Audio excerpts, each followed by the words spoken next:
Last part के अंदर हमने देखा था किंग काइसर जैक से ये कहता है कि अब तुम्हें मुझसे ड्यूल करना होगा, और वो ये कहकर यहाँ पर जितने भी 3 दरवाजे मौजूद थे उन्हें बंद कर देते हैं। और वो ये कहते हैं कि आज से और अभी से तुम्हारा खाना पीना सोना सब कुछ बंद, जब तक कि मैं तुम्हें रुकने को नहीं कहता हूँ। इस पर जैक उनसे ये पूछता है कि अगर मैं इन रूल्स को ना मानूं तो। ये सुनकर किंग काइसर ने पूरे के पूरे अरेना को फ्लेम फील्ड के अंदर चेंज कर दिया, और वो जैक के ऊपर अटैक करके ये बताते हैं कि अगर तुम इन रूल्स को ब्रेक करते हो तो तुम्हारी जान तुम्हारे पास मौजूद नहीं रहेगी। अब आगे वहीं पर इसी के साथ ही जैक ये बताता है कि जो एलिमेंटल स्वर्ड्स हैं उनके 4 फील्ड्स होते हैं। पहला फील्ड फ्लेम फील्ड है। वहीं पर किंग काइसर फ्लेम फील्ड का इस्तेमाल करते हुए जैक के ऊपर अटैक करते हैं, जिस कारण से अरेना के अंदर चारों तरफ जो ये एनर्जी होती है वो फैल जाती है। लेकिन जैक किसी न किसी तरीके से इस फ्लेम फील्ड को सरवाइव कर लेता है। इसके बाद किंग काइसर स्टील फील्ड का इस्तेमाल करते हुए जैक के ऊपर एक जोरदार प्रेशर लगाते हैं, और वो इसके बाद इस फील्ड को क्रिएट करने के बाद जैक के ऊपर अटैक करने के लिए चले जाते हैं। और वो काफी तगड़े तरीके से जैक के ऊपर प्रेशर डाल रहे थे, लेकिन जैक उनका सामना करते हुए उन्हें पीछे की तरफ धकेल पाता है। वहीं पर वो आगे खुश हो पाता उससे पहले ही किंग काइसर विंड एलिमेंट का इस्तेमाल करते हुए विंड फील्ड को क्रिएट कर देते हैं, जिसकी वजह से चारों तरफ विंड की स्लैशेस चलना शुरू कर जाती है। और इस कारण से जैक काफी जख्मी हो रहा था, क्योंकि जो विंड फील्ड की अटैक थी वो काफी फास्ट और काफी खतरनाक थी। लेकिन जैक उन विंड स्लैशेस से बचता हुआ किंग काइसर के ऊपर अटैक करने के लिए चला गया, लेकिन इस बार किंग काइसर उसका सामना करने के लिए वाटर फील्ड का इस्तेमाल करते हैं, और वो जैक को इसके अंदर समा लेते हैं, जिसके कारण जैक मूव नहीं कर पा रहा था, क्योंकि जो ये एबिलिटी है वो सप्रेस करने में काफी काम आती है। वहीं पर इस कारण से जैक काफी जख्मी हो चुका था, और वो अपने मन के अंदर ये कहता है कि आखिर ये क्या चीज है जो मेरी पावर और जो मेरी रेज है वो उसके सामने बिल्कुल भी टिक नहीं पा रही है। आखिर हमारे बीच की जो स्ट्रेंथ है उसकी कितनी डिफरेंस।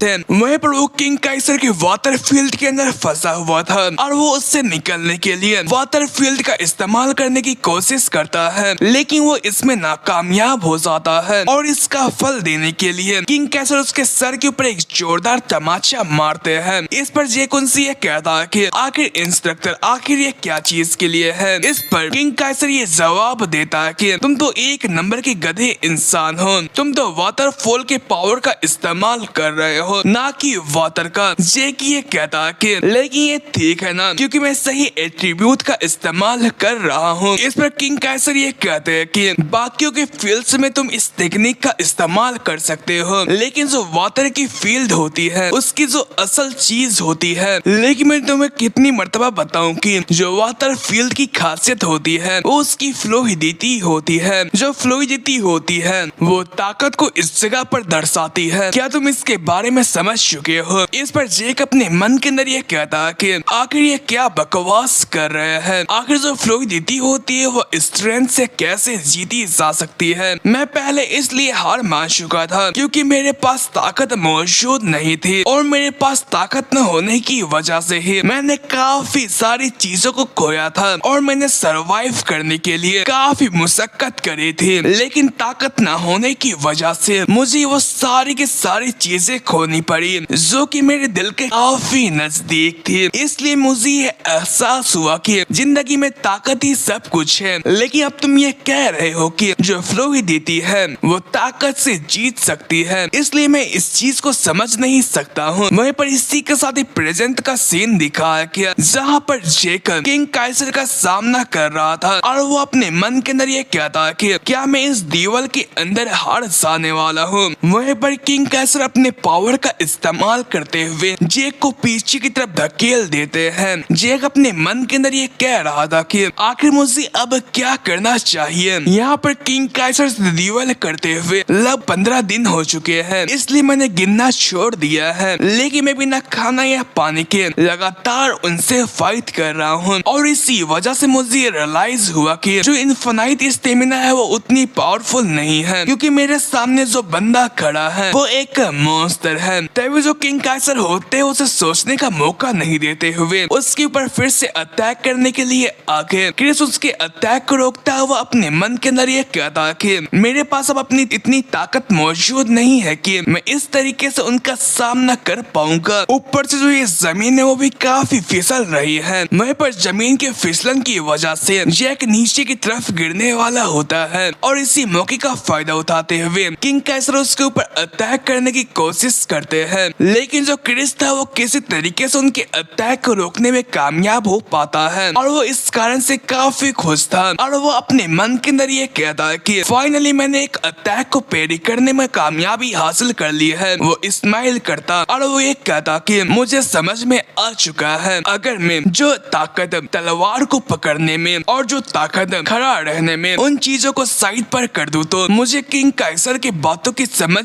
आ चुकी है। मैंने जिस तरीके को सीखा है ब्लेड और स्ट्राइक को कंट्रोल करने की, वो मुझे ताकतवर नहीं बनाती है बल्कि वो मेरे फ्रीडम को कैद करती है। अगर मैं उन सभी जंजीरों को काट डालूं तो जैसा वाटर फ्लो करता है मैं वैसा ही फ्लो कर पाऊंगा और मैं अपने खुद के रास्ते को क्रिएट कर पाऊंगा। और उसने ये कहकर बहुत ही अच्छे तरीके से वाटर एलिमेंट का इस्तेमाल करना सीख लिया होता है और वो अपने मन के अंदर ये कहता है कि मुझे अपने पास्ट लाइफ के अंदर कुछ महसूस हुआ था जब मेरे आंखों के सामने धुंधला बन आ चुका था और मुझे ये एहसास हुआ था कि जो टाइम है वो काफी वॉयलेंट है। वहीं पर वो इन सभी चीजों के बारे में सोचता हुआ किंग काइसर के ऊपर अटैक कर रहा था और वो काफी अच्छे तरीके से उनके ऊपर सफाई से अटैक कर रहा था। ये देखकर किंग काइसर भी स्माइल करता है और जैक भी स्माइल करता है। वहीं पर किंग काइसर अपने वाटर फील्ड का इस्तेमाल करते हुए जैक के ऊपर अटैक करने वाले थे और जैक उन्हें काउंटर करने के लिए रेडी था।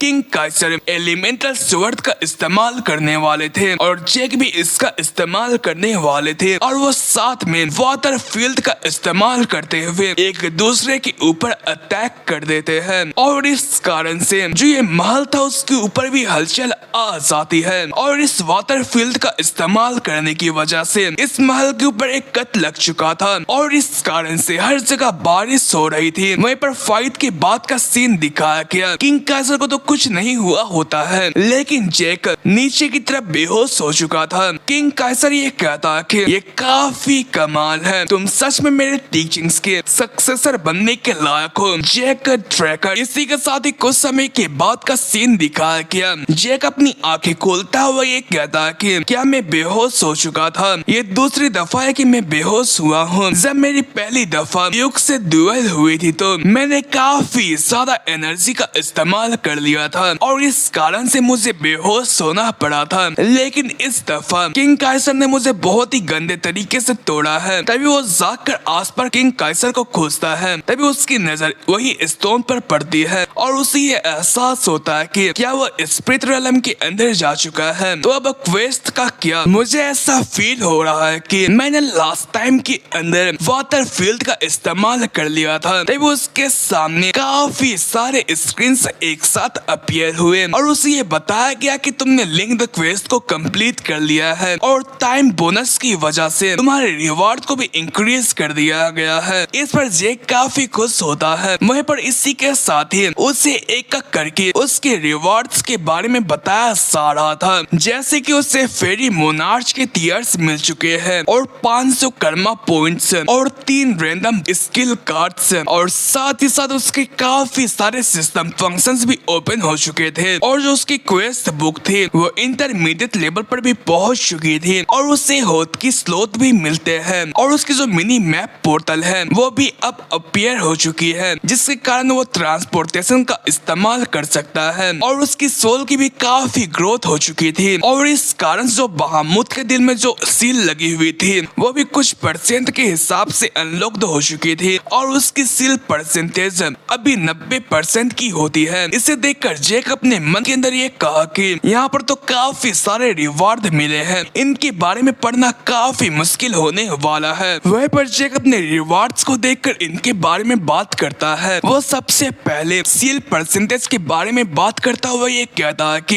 ये पहली दफा 95% पर मौजूद थी और मैंने उसे अनलॉक करने की भी कोशिश करी थी, लेकिन सिस्टम ने मुझे ये करने से रोक लगा दी क्योंकि मैं उतना पावरफुल नहीं था। लेकिन ये अब 90% पर आ चुकी है। इसका मानना ये है कि मैंने 10% इसके पावर को अनलॉक कर लिया है और मैं 10% इसके पावर का इस्तेमाल कर सकता हूँ। तो इसका मानना ये है कि अगर मैं इनके सील को अनलॉक करता हूँ तो मैं काफी पावरफुल हो चुका होगा। वहीं पर वो इसी के साथ ही 3 रैंडम बॉक्सेस को ओपन करता है जिनके अंदर 3 रिवार्ड्स मौजूद थे। पहली रिवार्ड इस जगह पर जूते थे और दूसरा रिवार्ड लोअर बॉडी आर्मर और तीसरा रिवार्ड इयर रिंग्स थे। इन्हें देखकर जैक ये कहता है कि जो ये इयर रिंग है मैं उन्हें मेज को काफी अच्छे दाम पर बेच सकता हूँ और ऊपर से मैंने इनके काफी सारे आइटम्स जैसे कि गॉन्टलेट्स उन्हें पहले ही अपीयर कर लिए हैं। तो इसका मतलब ये कि जल्द ही मुझे इसका फुल सेट आर्मर मिलने वाला है। तभी उसकी नजर रैंडम स्किल कार्ड्स की ऊपर जाती है और वो जैसे इन स्किल्स कार्ड्स को ओपन करता है तो उन्हें 3 स्किल्स मिलती है। पहला स्किल स्टैटिक डिस्चार्ज होता है जिसके कारण वो अपने हाथों के अंदर इलेक्ट्रिक पावर का इस्तेमाल करते हुए ओपोनेंट को शॉक कर सकता है और दूसरे अटैक का नाम फ्लैश बैंग होता है जिससे वो एक कंडेंस्ड अटैक को सामने की तरफ शूट करते हुए एक्सप्लोड करके एक लाइट को जनरेट कर सकता है जिसके कारण तुम ओपोनेंट के विजन को ब्लॉक कर सकते हो। और तीसरा स्किल डेसोनेंस होता है जो कि काफी बुरी साउंड को जनरेट कर सकता है जिसके कारण में ओपोनेंट को सुन पाना काफी मुश्किल हो जाएगा। और वो ये तीनों स्किल रैंक सी की होती है। ये कि ये कहता है कि ये सारे के सारे रैंक सी के हैं। तभी वो स्टैटिक डिस्चार्ज का इस्तेमाल करते हुए अपने हाथों के अंदर और अपने वेपन के अंदर इलेक्ट्रिक को ले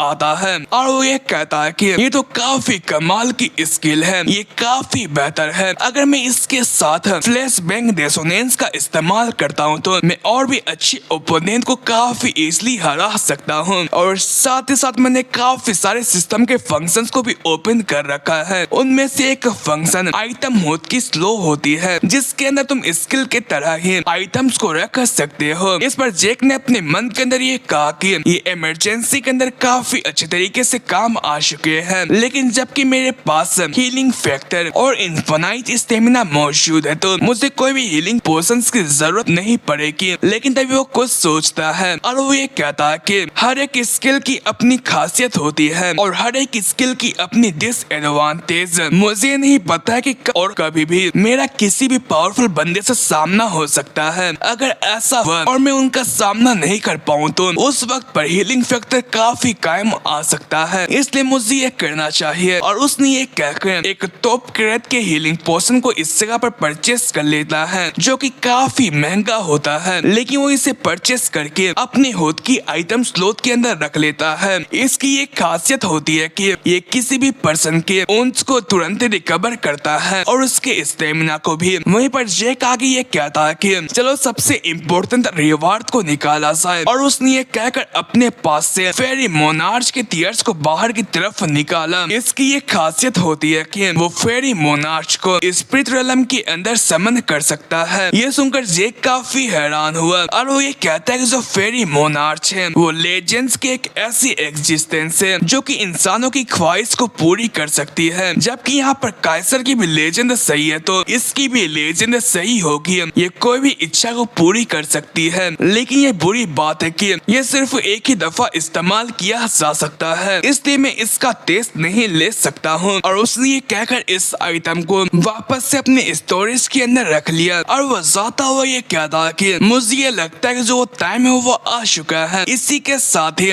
वो अपने मिनी मैप के टेलीपोर्टेशन का इस्तेमाल करते हुए किसी जगह पर टेलीपोर्ट हो जाता है और वो आसपास के जगह को देखता हुआ ये कहता है कि ये तो एडवेंचरस का आउटपुट है, मैं तो सच में ट्रांसपोर्ट हो चुका हूँ। ये जो सिस्टम की न्यू ट्रांसपोर्टेशन फंक्शन है वो तो काफी अच्छी है। वहीं पर वो इस चीज का इस्तेमाल करने के तरीके के बारे में बताता है। उसे इसके लिए सबसे पहले मिनी मैप के अंदर एक डेस्टिनेशन डेस्टिनेशन को पिकअप करना पड़ता है और उस चीज का इस्तेमाल करते वो ट्रांसपोर्ट हो सकता है, लेकिन इसके लिए उसे कर्मा पॉइंट्स की जरूरत पड़ती है। जितना लंबा रास्ता उतना कर्मा पॉइंट्स बनेगा और जो ये चीज है वो मेरे आने वाले प्लेन के अंदर मेरा काफी हेल्प करने वाला है। लेकिन तभी वो आसपास के फ्लावर्स को देखकर ये कहता है कि आखिर विंटर के अंदर फ्लावर्स क्यों आ चुके हैं, कहीं ऐसा तो नहीं हुआ ना। वहीं पर इसी के साथ ही हमें वल्हाला के नाइट नर्चरिंग फैसिलिटी का सीन दिखाया जाता है, जहाँ पर जैक पहुंच चुका था, जहाँ पर वो एक बंदे से मुलाकात करता है जो कि उसकी बातों को सुनकर उससे ये कहता है कि मैं काफी सालों से इस अकेडमी का डीन रह चुका हूँ, लेकिन मैंने तुम जैसा केस कभी भी नहीं देखा था। एक ऐसा फ्रेशमैन जो कि एंट्रेंस सेरेमनी के पूरे 1 महीने बाद आ रहा है। इस पर जैक अपने मन के अंदर रोता हुआ ये कहता है कि मुझे ये नहीं लगा था कि मैं पूरे महीने तक बंद रहूंगा। मुझे मेरे एंट्रेंस गाइड के साथ साथ मुझे एक रिकमेंडेशन लेटर मिला था, जहाँ पर मुझे ये पता चला था कि अगर मैं एंट्रेंस एग्जाम के अंदर पार्टिसिपेट नहीं कर पाता हूँ तो मुझे डीन से मुलाकात करना होगा, क्योंकि उनके पास ये ताकत है कि वो दोबारा से मेरा एंट्रेंस एग्जाम करवा सकते हैं। इसलिए मुझे इसकी हेल्प लेनी पड़ेगी, क्योंकि मुझे 1 और साल तक इंतजार नहीं करना है। मुझे किसी न किसी तरीके से टेराकन के सीक्रेट लाइब्रेरी के अंदर एंटर करना है। इसलिए मुझे डीन को एक्सक्यूज देते हुए उन्हें मनाना पड़ेगा। वो उनसे आगे ये कहता है कि डीन, अगर मैं आपको सच बताऊं तो मैं रास्ते के अंदर गुम हो चुका था और इस